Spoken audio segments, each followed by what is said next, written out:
In 1918, I lived in Sequoia County. In 1918, my family was living in South Philadelphia. In 1918, we were living in El Paso, Texas. I was born and raised in Baltimore.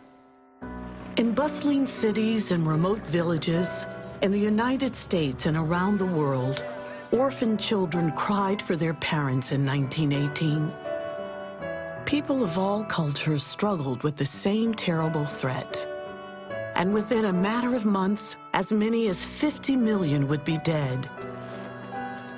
In the United States, the death toll reached 675,000, 5 times the number of U.S. soldiers killed in World War I.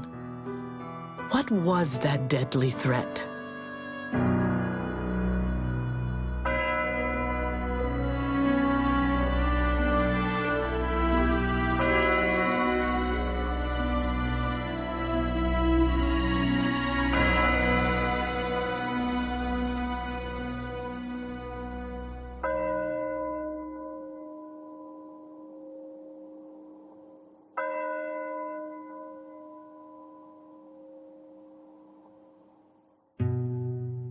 There was many, many people that died.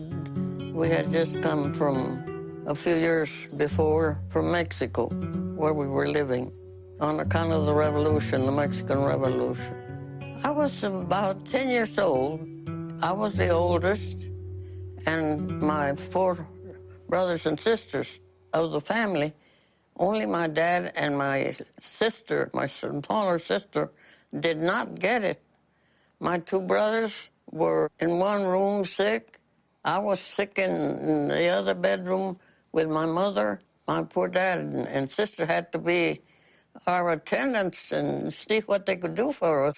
Influenza gave you such high fever. Mother told me that I thought her black hair was a cat, and I was afraid of it with the delirium from the high fever. People were left very weak with it on account of that high fever. And all schools and all public places and every place was closed. I guess nearly 2 or 3 weeks.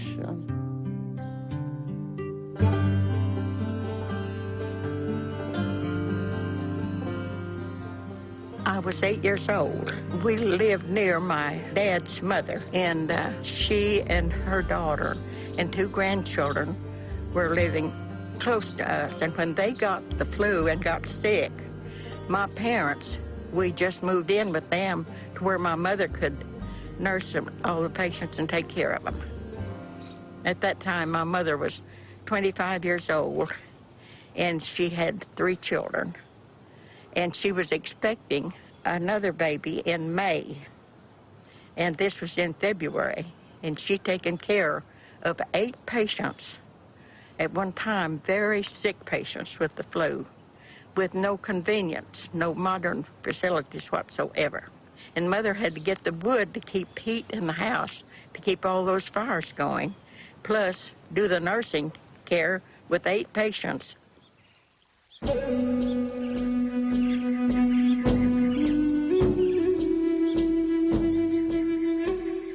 My father's name is Tellus for Reina, but he always went by Tellus Good Morning. Good Morning was his Indian name. At that time, he was working in Tennessee for a DuPont company. Every time anybody was sick, he would always bring up the story about how he got sick while he was in Tennessee and how a lot of people from the village that had gone were brought back sick. They were brought back in a train, he said. Some of them had passed away in Tennessee. In 1918, my mother was like just 11 years old, but she remembers they lived on the south side of the village. She remembers that church bell would ring every day, that there's a certain bell for a notice for the death. And she said she remembers as a little girl how awful it sounded. In 1918, as now, most people didn't think of influenza as a disease that could lead to death. We suffer through the flu season every winter. In the U.S., the flu season usually peaks between January and the end of March. The symptoms of a cold are usually a runny nose, sometimes low-grade fever, and just feeling a little wiped out. Influenza, on the other hand, is much, much more pronounced than that. People will generally have a high-grade fever, absolutely no energy whatsoever, muscle aches, headaches, a fairly dry cough. With a common cold, you may feel bad for a couple of days, but after 4 to 5 days, you're starting to feel yourself again. With influenza, it's sometimes 2 weeks or more. Really severe, it can go on to cause pneumonia. Complications from the flu cause an average of more than 200,000 hospitalizations every year in the U.S. And an average 36,000 people die from those complications. During seasonal influenza epidemics in the United States, there are certain groups that are at higher risk for complications. Young children, in particular those less than 2 years of age, elderly people, particularly people 65 years and older, persons of any age who may have certain underlying chronic conditions, for example, asthma, chronic lung disease, chronic cardiovascular disease, and in addition, pregnant women are at higher risk for complications from seasonal influenza. While seasonal influenza is a serious health threat for people at risk of complications, the outbreak of influenza that swept the nation in 1918 and early 1919 killed over 500,000 people in the U.S. when the population was only a third of what it is today.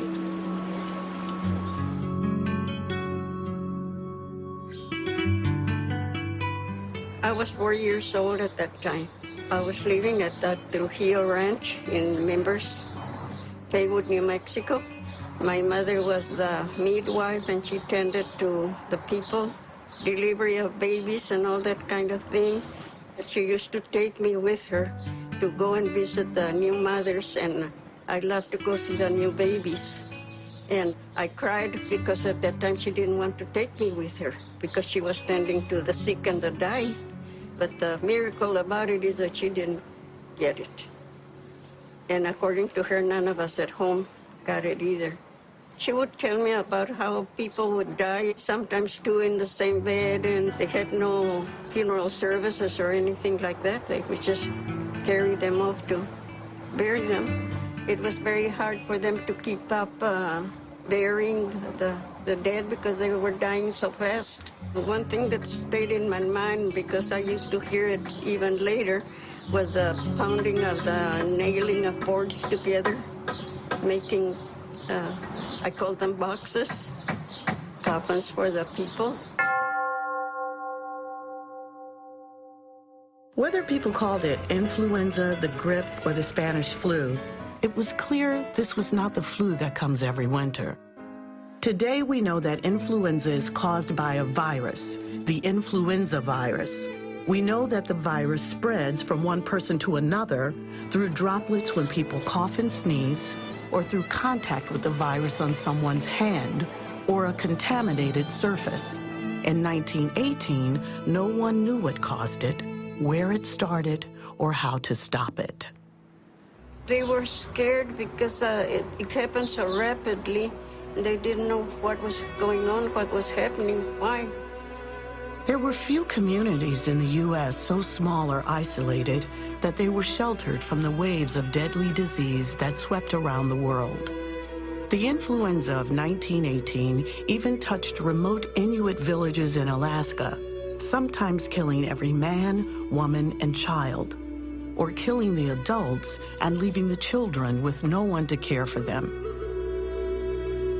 The 1918 influenza struck some native peoples in the Southwest very hard, too. I don't think the doctor resided here, but he came from Albuquerque. A lot of our people, older people, didn't speak the English language, so my dad would interpret for him what he was asking them to do, how to take care of themselves. They would work from early morning till late night, trying to visit every home in the pueblo. In the morning, when they got to some of the homes, they would find maybe 2 or 3 people in the family that had passed away during the night. Every day they were burying people. The church bell would be tolling from morning to evening because of so many deaths.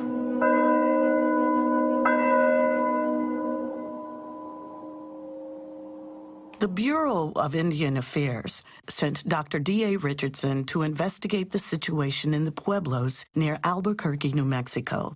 He wrote, "The strength of the pueblos was not taken with the aged or markedly with the infants, but from the young adult life of the tribe." And this was true around the world. With the influenza that hits us every fall and winter, most healthy adults are sick for a week or two and recover. When people die of the flu, it's almost always the very young and the very old. But the influenza of 1918 was not only much more lethal than seasonal flu, the death rate was very high among young adults. Strong young men and women working to support and care for their families. My parents came to this country from Romania, Bessarabia. In 1918, my family was living in South Philadelphia. I think it was a neighborhood mostly of immigrants. It was a hard life. It was a rough life.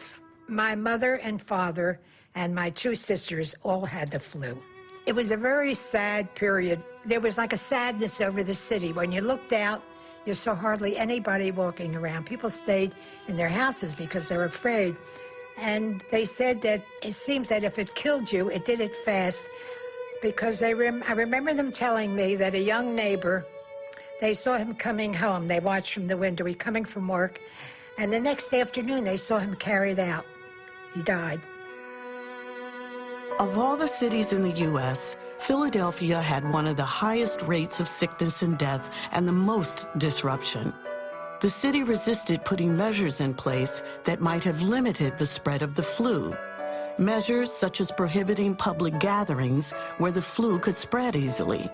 The city allowed a large parade to take place to raise money for the troops fighting World War I. Although the marchers and crowd wore gauze masks, many people caught the flu from those who were already infected. Baltimore fared almost as badly as Philadelphia. Soldiers at Camp Meade, south of the city, became sick in mid-September, and by early October, there were 2,000 cases in Baltimore. Officials hesitated to close schools and other meeting places, which would have reduced contact between the sick and the well. Hospitals and funeral homes were overwhelmed, and the workers who kept the city and its businesses running were too sick to get out of bed. Vesves Steel went around and got all these men from down south to operate the mills, and there were just thousands of men coming off from the mills. My father worked for the Vesves Steel Company's bakery. The only black baker they ever had was my father, Henry Lindsay. The people were very kind to one another, and it was a place where everybody looked after one another. In the barracks, nobody lived in there but the men who worked for the Vesves Steel. Some of them in there died, and the men who were around them didn't even know they were dead. Come home and there, the man dead. Don't know how long he'd been dead. As they went to work, could leave him there in the morning, come back, he's dead in the evening. My mother was sick and everything, and they quarantined us. We didn't visit nobody, and nobody visited us except this lady, this Mrs. Kizzy Thornton. She went round helping everybody who was sick. And I declare that lady never got sick or anything. Back in 1918, I was between 10 and 12 years old, I would say. And I got the flu, and it was just my mother and I. We were two of my friends. We went to elementary school together, and both of them were stricken with the flu. And I would go out to then Bayview Hospital to go visit her. And they'd put her out on a porch in the cold winter time, and they had blankets and a hood on. But she died. Both of them died at a young age. People didn't understand, and there was no vaccine, but your parents did the best they could for you. The influenza of 1918-1919 was a pandemic, an outbreak of disease around the world which caused serious illness and death. Why was the influenza of 1918 so much more deadly than the seasonal flu we experience every winter? What was different about the influenza virus in 1918? The seasonal influenza viruses that cause annual outbreaks, epidemics in the United States during our fall, winter, and early spring, those are influenza viruses that are circulating among people worldwide. And they are evolving, they're changing just a little bit, but they're human viruses. And so some percentage of the U.S. population and the world's population gets infected every year. Some become ill. Some percent recover from a self-limited illness, and all of these people who survive will have some immunity. Other people get vaccinated, and we receive some immunity through that vaccine. So there are two ways to acquire immune protection. One is through natural infection, in which you recover, you survive, then you have immunity. The other is through vaccination. And vaccination stimulates our body's immune system to produce antibodies against the specific virus strains that are contained in the vaccine. An influenza pandemic is different. An influenza pandemic is the emergence of a very new influenza A virus to which most of the population has not previously been exposed and does not have any immunity, no immune protection. And so what you see is very high numbers, very high percentage of people becoming sick worldwide. In the last 100 years, new influenza viruses have caused 4 pandemics in 1918, 1957, 1968, and 2009. Ultimately, they come from birds, wild waterfowl, ducks and geese, and various other birds. They can get into domestic poultry, chickens. They can also, as we know, get into human beings directly, pigs, various aquatic mammals. They can get into horses. They can get into dogs and cats. So they can take any of these paths, and in theory, they could end up getting into people by either coming directly from a bird or going through a circuitous route in another animal. By a variety of mutations that occur for a number of reasons, these types of viruses can, under certain circumstances, adapt themselves to other species. And then as they propagate themselves in these other species, they adapt themselves better to spread from pig to pig, or from bird to bird, or from person to person. And the host we worry about the most, obviously, from a human health standpoint, is the human species. One of my dad's sisters lived pretty close to us, and she had a family of 4 children and her husband, and she was expecting, and she taken the flu, and of course she passed away. She was very sick. She passed away. The ladies that taken the flu that were pregnant, all we ever knew died, and my mother didn't get it.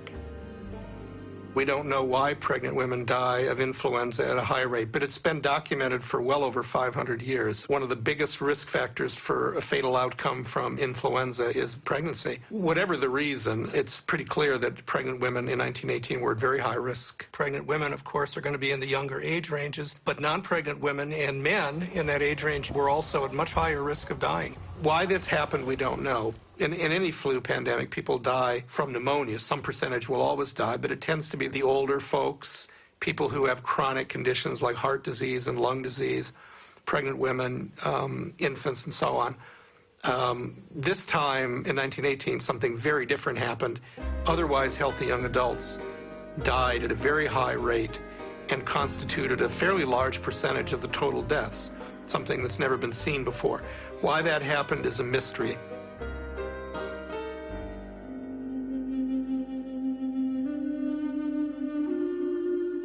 Brevik Mission is northwest of Nome, Alaska on the Bering Sea. The fact that Brevik exists today is remarkable, since of the 80 residents in 1918, only 5 adults and 3 children survived the flu pandemic. Over 50 years ago, a young man with an interest in viruses found his way to the village. I was a medical student in Sweden, and I decided to travel to the United States and get a master's degree in virology. And then one thing led to the next and to the next, and decided that go for my PhD. And one day we had a visitor, very prominent virologist, and I remember he's talking about everything that had been done to find out what was it caused the 1918 flu. And then it's like a 15-second comment at the end of his talk.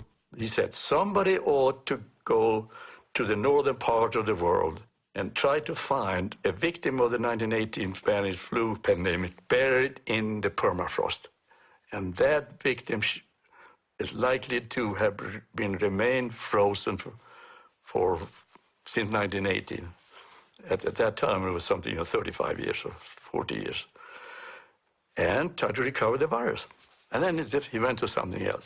And that 15 seconds, I happened to be there and heard it. I immediately went to my faculty advisor to ask him, could that be a subject for my PhD? He said, oh yeah, why don't you go ahead? I happen to have worked during the summer of 1949 for a paleontologist in Alaska. The paleontologist, Otto Geist, had worked on the Breivik Peninsula and knew the missionaries and the villages there. With Geist's help, Hulton was able to review copies of mission records from the fall of 1918. He found that the military had very good records showing the location and thickness of the permafrost in Alaska. On the basis of that, I decided on three villages. So I showed up in June, and I went to the first village. It's called Nome. It's a rather large city, actually, Nome. I went into the mass grave at the cemetery and discovered that the river that normally had flowed on the side of the village at some distance away, it had changed course. Since 1918, it had come into the village and melted the permafrost. I could just see it. And then I engaged a bush pilot to fly me to another village called Wales at the Bering Strait. I found where the mass grave was, clearly marked with a large cross. And the bluff had fallen onto the beach and almost excavated or invaded the mass grave. So I figured there is no permafrost here. So the bush pilot flew me to what today is Breivik. But there was no way to land there. I had to land on the beach at some distance away in another village. And then I had to cross some water with a whaleboat. Got across this really sizable water, and then I had to walk about 6 miles in soggy tundra. It's just beginning to melt, and then went on to Breivik. They had a village council, the Council of the Elders, and it's a matriarchal society. So the eldest woman of the largest family makes decisions or heavily influences decisions. And little did I know that was going to be very important later on. Fortunately for me, there were 3 survivors of the 1918 pandemic still alive. So I asked them to please tell the other members here of the council what it was like that November week when 90% of the village died.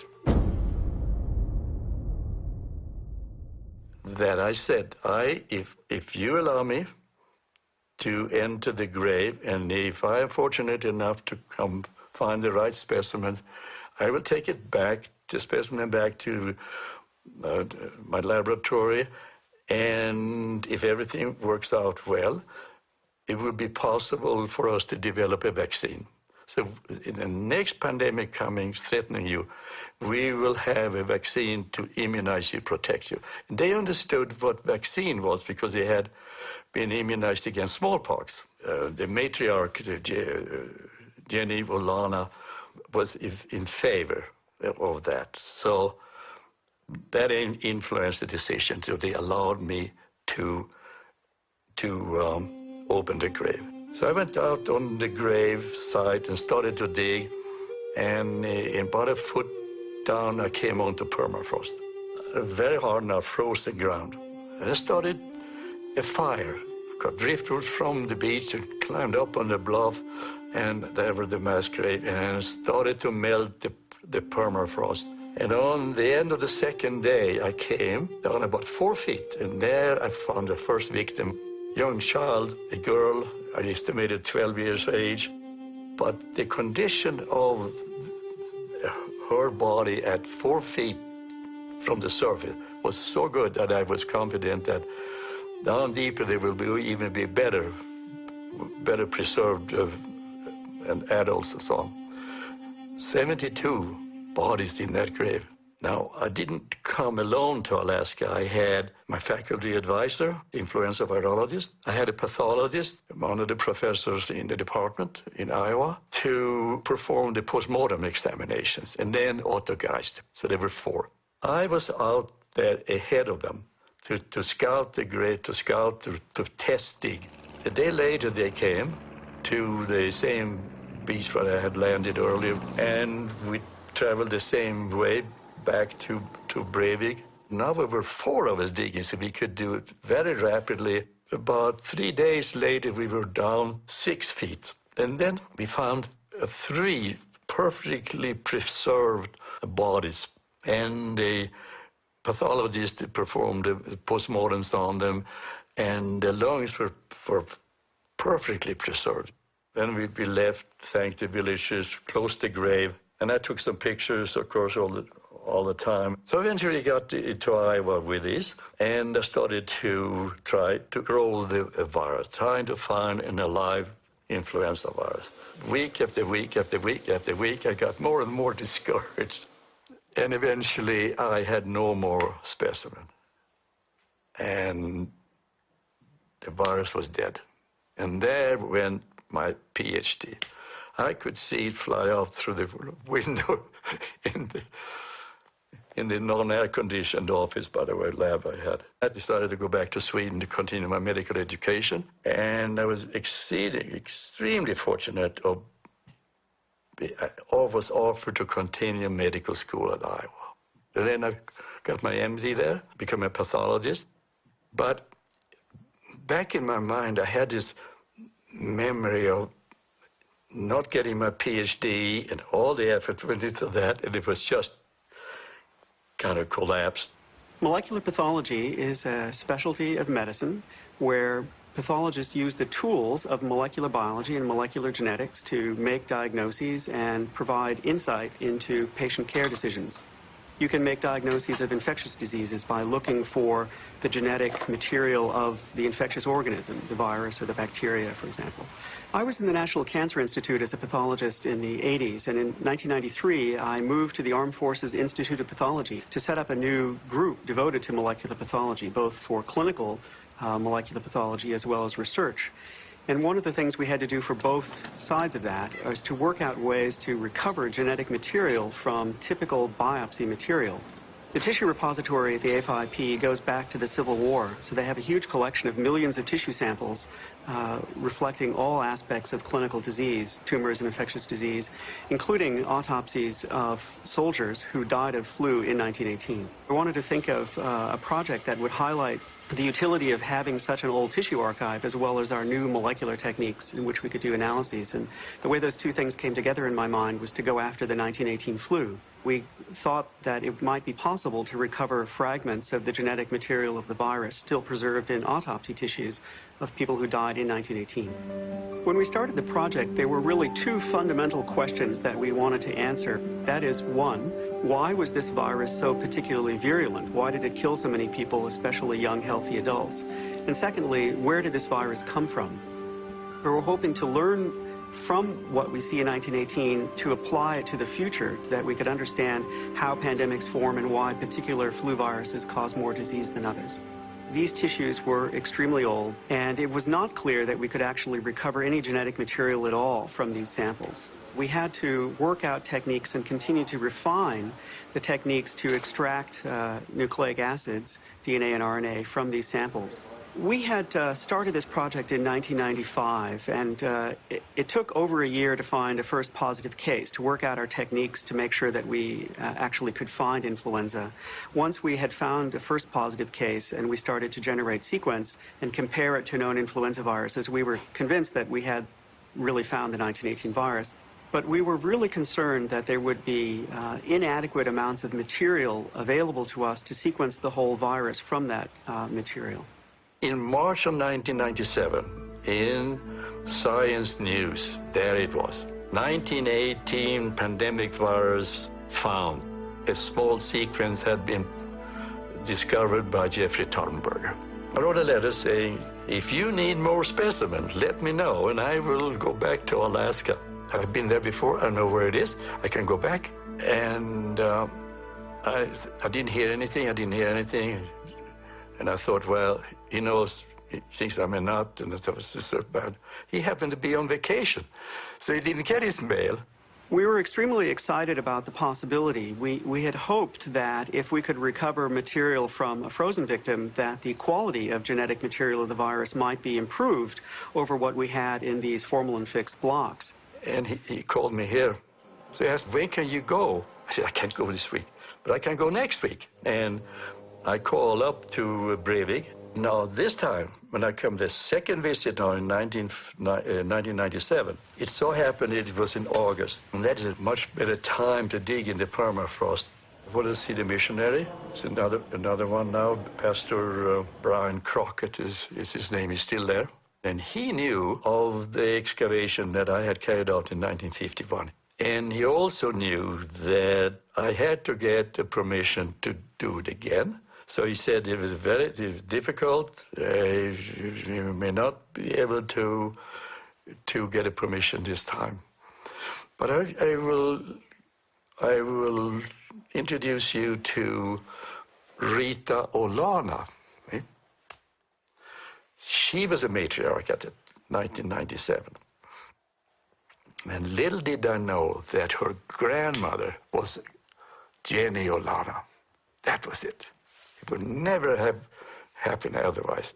Everything doesn't go wrong all the time. It just looks like that, but it did. Here it is. Crucial. Dr. Holton presented his case to the Breivik Village Council, including Rita Olana. He made sure they understood that the virus was dead and could not cause disease. I also told them how important it is, because your participation, this is where it begins. And you're part of the team now, the villages of Breivik, and I'm the specimen collector, and then Dr. Tarnberger in the Armed Forces Institute of Pathology. These are the three, but it begins with you. And I got the permission to go. I figured no one wants to go in a grave with bodies. So I all set to do it myself. And so one of the members said, would you like to have some help? 4 young men, Eskimos, assigned by the village council, assigned to help me. Because I photographed it with me, I knew where the grave was. So I marked it off. At the end of the first day, we were down to about 4 feet, and I didn't see anything at all. And then 5 feet, and the following day, I noticed that there's some bodies at 7 feet. Found a skeleton, and then next to the skeleton was a woman, and perfectly preserved. With clothing had fallen off, rotted away, but I could see the skin, and it was of an obese woman. I got it to do the postmortem, and then I took the rib cage off, and there exposed the lungs. And they were the textbook picture of a person who had died from acute viral pneumonitis. Exactly what I needed. The subcutaneous fatty layer, Lucy, and fat inside, of course, also, that had protected the lungs from the occasional thaws of the permafrost that had reached 7 feet down. The Eskimos are not obese. There's not that much food around, and they were active and they had hard work, in particular in 1918. So find one who had extra calories, storage calories. That's just remarkable. And here was a woman who had ample food, had a good husband, good seal hunter, walrus hunter, brought all this food for her. Can you imagine how fortunate? And then I decided, before I leave, I'm going to make new crosses, show my gratitude to the village. I had photographs of the original crosses. I knew how tall they were, the width, everything. I finished my work with the crosses at 1 o'clock, and by 8 o'clock the next morning, the high school kids came, and they helped me put the crosses in. And about an hour later, the bush pilot landed, and I got all my specimens on board, and then I shipped them to Jeffrey Tarpenberger. The advantage that we had was that the formalin-fixed autopsy tissue samples were extremely tiny, just the size of a fingernail, and so were very limiting, where he was able to provide us large sections of an entire lung, so that even though the quality of RNA was lower, we had so much more material to work with, it became absolutely clear that we would be able to sequence the rest of the virus from that material. And I figured it would take weeks and weeks before he had any inkling of that the specimens were good. Like 10 days later, he called and he said, Joel, we have it. Specimen is good. And we have lots of specimen. Great material, and this is going to be wonderful. It was a great day for me. If we could have started in 1955, and finally in 97, here it is, made it.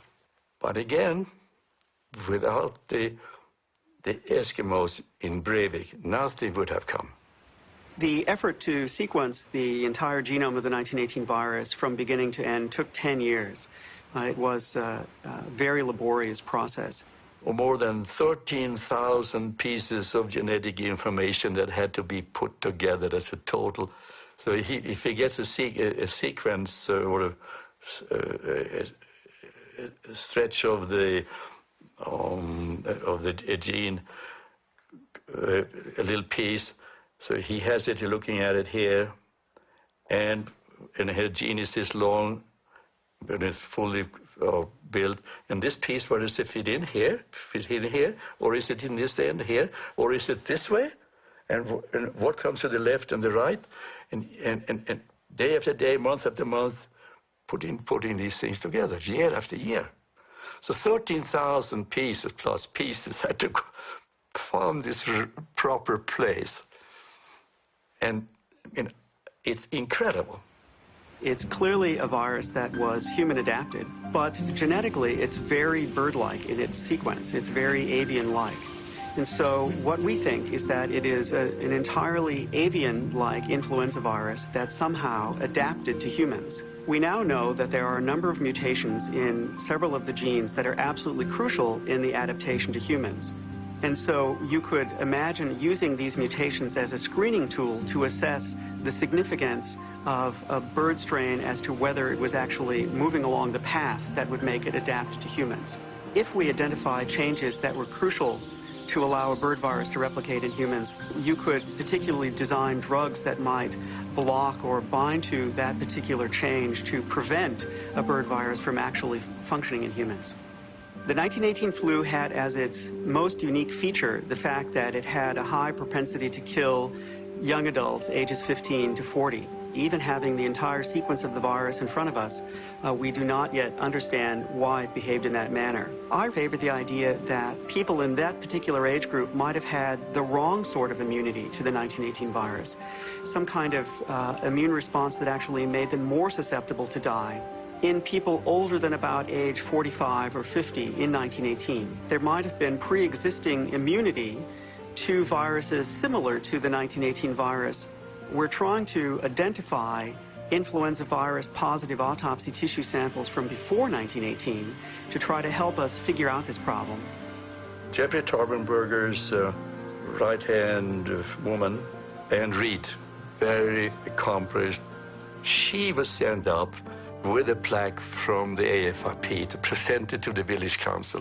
If this Tarpenberger's work brings antiviral drugs and good vaccines and the savings of hundreds of millions of lives, it began with Rita Olana and Jenny Olana.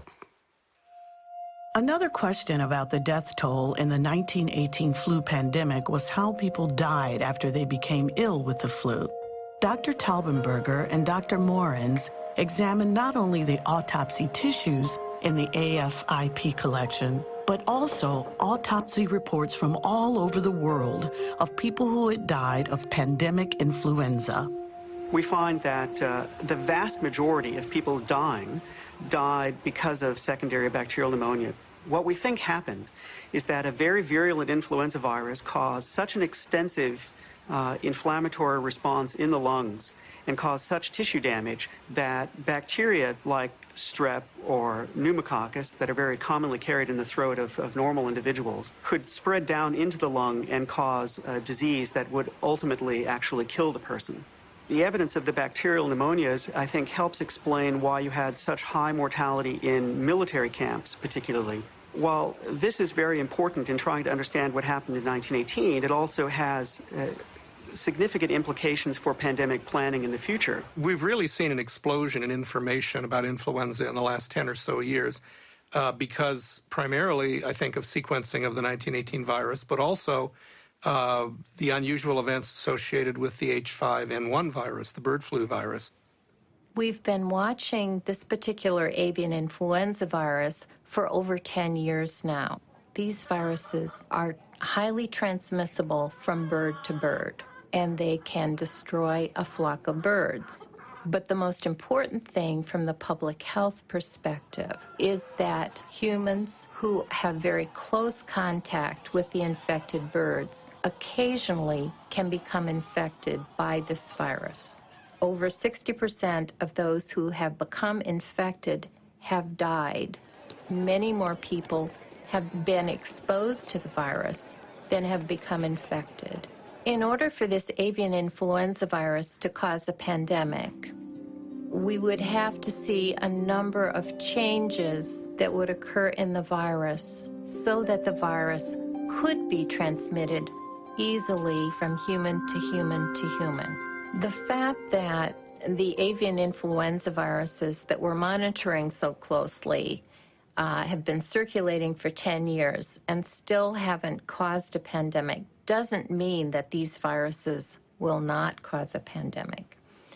We don't know for past pandemics how long those viruses actually circulated, caused infections in humans, and then gained that ability to be transmitted efficiently. So we don't know enough about past history to predict the future. I think the biggest lesson is that we can't predict what influenza will do. As scientists continue to look for answers in the 1918 flu virus, we can also learn from the men and women who responded to the health crisis by taking it upon themselves to care for their relatives, their neighbors, and their communities. Dr. John Tappan was a physician with the Public Health Service in El Paso, Texas. He wrote to a colleague serving at an Army field hospital in France. We have all been awfully busy with the flu. I made on an average of 30 calls a day for about a month, and everyone else did as much or more. The Public Health Service and the Red Cross opened a hospital in the old Ahoy School where we treated the Mexican part of town. The epidemic here was fierce. We had about 10,000 cases in El Paso, and the Mexicans died like sheep. Whole families were exterminated. The white population fared almost as badly. I was 3 days behind in my calls. The other doctors all had the same experience, of course. When the people living in other parts of El Paso learned of the many deaths in the southern part of the city near the border with Juarez, many volunteered to use their cars as ambulances, picking up the sick and delivering them to hospitals in other parts of town. When the Ahoy School in the Chihuahuita neighborhood was turned into a hospital for flu patients, El Pasoans from all over the city volunteered as nurses, drivers, and clerks. So you see, we have been serving our country right here at home. That epidemic helped the community to get together because everybody helped that could, gave their houses or their help or whatever that people needed, that needed it, you know. So that helped the community, both Juarez and here. There was a shortage of doctors and nurses during the 1918 influenza pandemic because so many of the physicians and nurses were serving in the war effort. So you had a mixture of both trained medical personnel and those with some training, and those who basically were very civically minded individuals who wanted to participate in tending to the ill. The women who volunteered during the 1918 influenza pandemic were literally putting their lives on the line. They were stepping into a deadly pandemic because they believed that it was their calling and they wanted to do what they believed was their duty. I would say that the activities of volunteers, and particularly women volunteers who rose to the challenge, was absolutely crucial. This is a story of unsung heroes, of forgotten people who really rose to the gravity of the moment. In villages in Alaska, for example, the whole village would become sick at once. There'd be nobody to provide food, nobody to provide shelter. These things can make a difference. And even in wealthy nations like the United States, the conclusion at the end of 1918 and 1919 was that the single most important thing that could save your life from flu was good nursing care. Not medicines, not doctors, not hospitals, but good nursing care. When you first read those things, you're likely to say, oh, that can't be true. What could they do in those days? You know, what's chicken soup going to do? What's a blanket going to do? I believe the data. They're strong, and some of the best and smartest physicians, nurses, and other observers said it again and again. Good nursing care. Even though no one knew what caused influenza in 1918, some communities took steps to prevent the spread of the disease. In our group at the Center for the History of Medicine, we have been looking at 43 American cities during that pandemic to see exactly what they did to stave off the epidemic, or what they didn't do for that matter, what worked, what didn't work, and what were their records. And what we find is that those that acted very early with a suite of classical public health interventions, things like quarantine, closure of schools, banning public gatherings, if they acted very early before the epidemic had a chance to spread to a lot of people, kept these measures on for a long time, and used more than one of these measures at the same time, those cities had a much better record in terms of cases and deaths than those cities that did not. I think there's a mountain of stuff that we're learning from the 1918 pandemic that applies to people today or in the near and distant future. We have learned from the experiences of the 1918-1919 pandemic, but that's only one of the factors that makes us better prepared to deal with influenza pandemics than the world was in 1918. There are extraordinary advantages. Some of them are pretty simple, like experience of what seemed to work in some cities, like social distancing and avoiding crowded places, things that were not necessarily fully appreciated. Some cities did it and did well. But most importantly, we have biomedical and healthcare and technical advances that we didn't have. We have vaccines. We didn't have vaccines then for flu. We didn't even know what the microbe was. When they were dealing with it, many people thought it was some strange form of a bacteria and not necessarily a virus. Number two, we have antiviral drugs, for example, Tamiflu and Valenza and others. We didn't have it then. We have antibiotics to treat the secondary complications, the bacterial complications of influenza. We have much better technologies to treat acutely and seriously ill individuals, like efficient, good respirators, intensive care units, people who have expertise in medicine that's acute care medicine. All of these things we did not have back then. We have them now. Our parents and grandparents had little warning or chance to prepare. But we know now that influenza has caused pandemics at intervals for at least the last 500 years.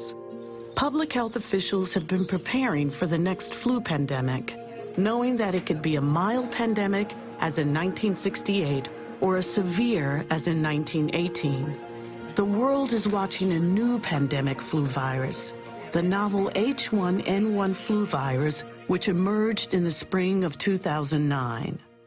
We know that the new 2009 H1N1 virus is in almost every country of the world already. Fortunately, so far, the 2009 H1N1 virus doesn't appear to have that level of severity that the 1918 one had.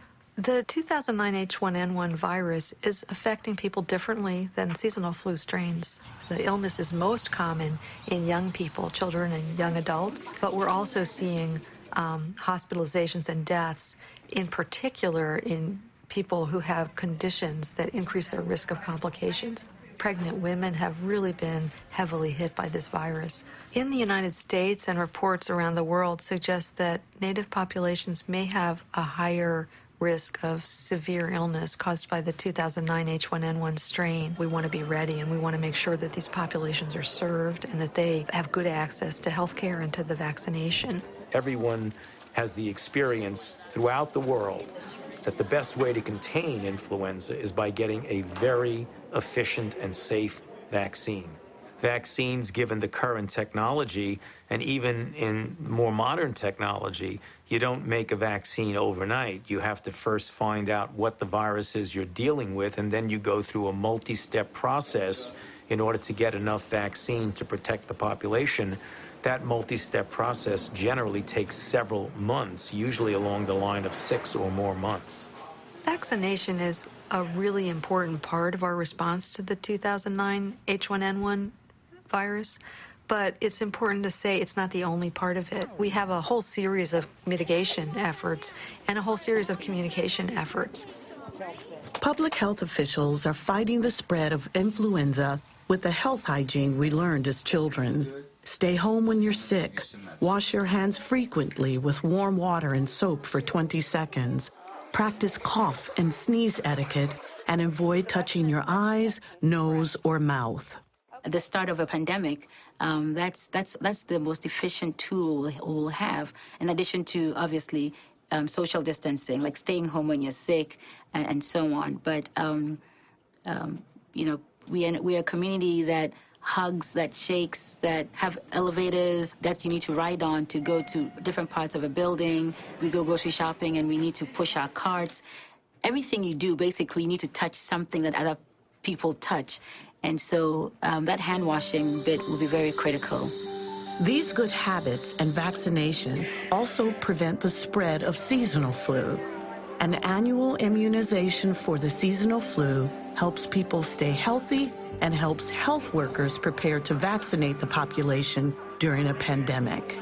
These immunizations are widely available every year. It's very important for people, particularly people who are 65 and over, to take the influenza immunizations. It's important to have the vaccine every year, and the vaccine is a covered Medicare benefit. There's absolutely no way you will get the flu from the flu shot. Based on what I know and what I have been observing with this 2009 H1N1 virus, and based on what I know about influenza vaccines, the risk of getting influenza or having a complication from influenza is much higher than any theoretical risk from the vaccines. It's important for people to know that not getting vaccinated also puts you at risk. 100 million people get influenza vaccine every year in the United States. They have a strong safety track record. And the 2009 H1N1 influenza vaccines are being made exactly the same way that the seasonal flu vaccines are made. A long-term goal for scientists working on flu vaccine is to develop a vaccine that would protect against all seasonal and pandemic influenza. We generally refer to that as a universal influenza vaccine. And I think there's a real possibility to that. I don't think it's going to be easy to do. What we're working on, when I say we, I mean the scientists in the field, is to identify the components of all influenza viruses that don't change as the virus drifts or even shifts. And then you've got to put that in what we call an immunogenic form, namely a form that when you inject it into a person or you spray it into the nose of a person, that person will make an immune response that's very robust. There are a lot of people working on it. It's a high priority project. Every year we have fewer elders to remind us of the terrible time they, their families, and their communities endured in 1918 and 1919. But we need to keep those memories alive. There's a lot of things to be learned from continuing to study the 1918 flu. I think the important lesson is that pandemics can be very serious, but also pandemics can be widespread but not that serious. There's a gradation of severity of pandemics. You always must prepare for the worst case scenario. Even though you might have a mild pandemic, like occurred in 1968, or an intermediate pandemic that occurred in 1957. The current pandemic is much less severe so far than the planning scenarios that most of us had had. It could be that it becomes less severe and doesn't affect a lot of people. It could be that it becomes more severe and mutates to a deadlier virus, which would be terrible and very difficult to manage. It could be that it continues along the way it's been so far. Only time will tell. We have to be ready to pivot and respond differently if the virus changes. The one thing you could predict about influenza is that it's unpredictable. We still know much less than we'd like about influenza, but the experiences of the individuals who endured the pandemic of 1918 and the research into that pandemic continue to contribute to our understanding of the disease.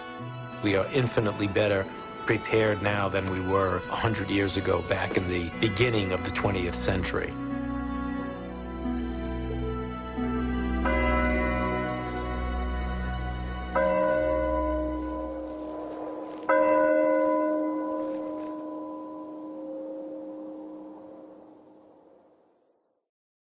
For more information about pandemic influenza, visit www.flu.gov and www.medicare.gov.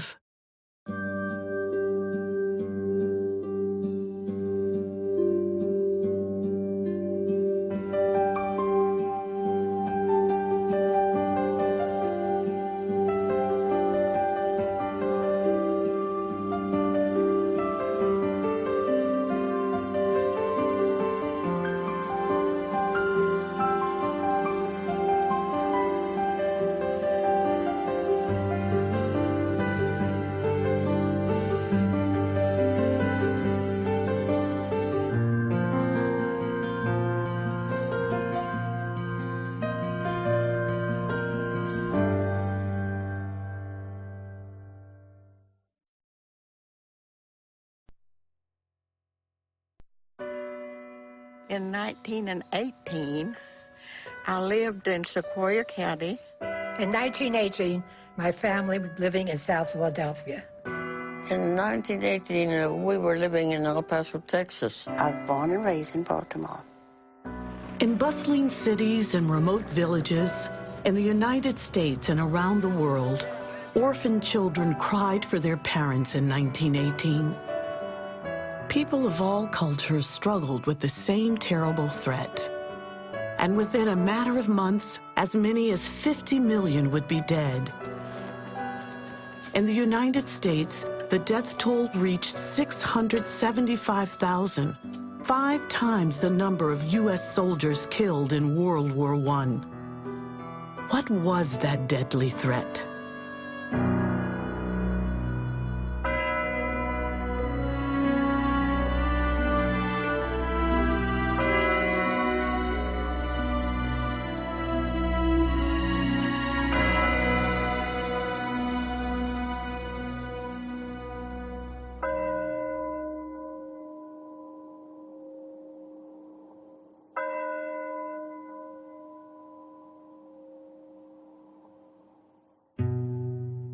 There was many people that died.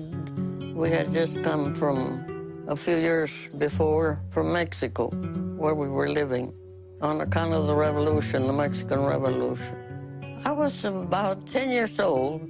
I was the oldest, and my 4 brothers and sisters of the family, only my dad and my sister, my smaller sister, did not get it. My 2 brothers were in one room sick. I was sick in the other bedroom with my mother.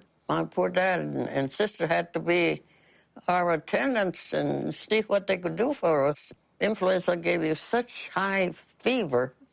Mother told me that I thought her black hair was a cat, and I was afraid of it with the delirium from the high fever.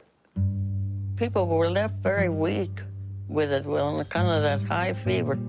And all schools and all public places and every place was closed, I guess nearly 2 or 3 weeks.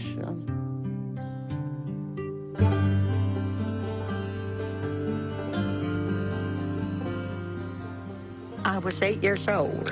We lived near my dad's mother, and she and her daughter and 2 grandchildren were living close to us. And when they got the flu and got sick, my parents, we just moved in with them to where my mother could nurse them, all the patients and take care of them. At that time, my mother was 25 years old, and she had 3 children. And she was expecting another baby in May. And this was in February. And she'd taken care of 8 patients at one time, very sick patients with the flu, with no convenience, no modern facilities whatsoever. And Mother had to get the wood to keep heat in the house, to keep all those fires going, plus do the nursing care with 8 patients.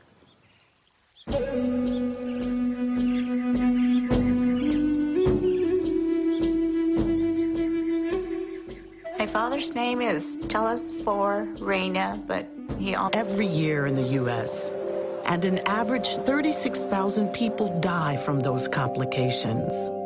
During seasonal influenza epidemics in the United States, there are certain groups that are higher risk for complications. Young children, in particular those less than 2 years of age, elderly people, particularly people 65 years and older, persons of any age who may have certain underlying chronic conditions, for example, asthma, chronic lung disease, chronic cardiovascular disease, and in addition, pregnant women are at higher risk for complications from seasonal influenza. While seasonal influenza is a serious health threat for people at risk of complications, the outbreak of influenza that swept the nation in 1918 and early 1919 killed over 500,000 people in the U.S. when the population was only 1/3 of what it is today.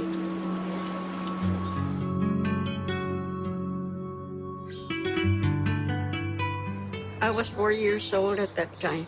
I was living at the Trujillo Ranch in Members, Haywood, New Mexico. My mother was the midwife, and she tended to the people, delivery of babies and all that kind of thing. She used to take me with her to go and visit the new mothers, and I loved to go see the new babies. And I cried because at that time she didn't want to take me with her because she was tending to the sick and the dying. But the miracle about it is that she didn't get it. And according to her, none of us at home got it either. She would tell me about how people would die, sometimes 2 in the same bed, and they had no funeral services or anything like that. They would just carry them off to bury them. It was very hard for them to keep up burying the dead because they were dying so fast.